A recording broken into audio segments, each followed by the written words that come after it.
Hi, I'm Ryan Cording. I'm a research associate at UWTSD. My primary area of research is in manufacturing simulation, but more specifically studying how digital simulation tools can be used by SMEs within the manufacturing industry in Wales.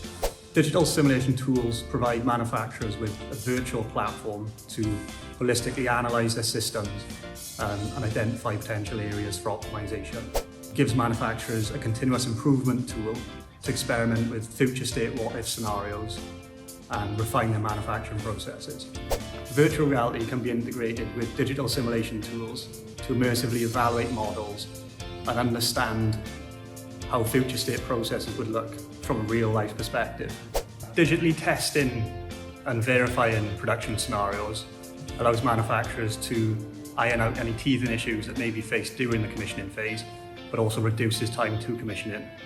By implementing this kind of technologies, it gives manufacturers a competitive edge, particularly in a global market. Developing digital simulation models allows manufacturers to fully understand future state processes and through analysis can fully understand their risk on investment and calculate return on investment.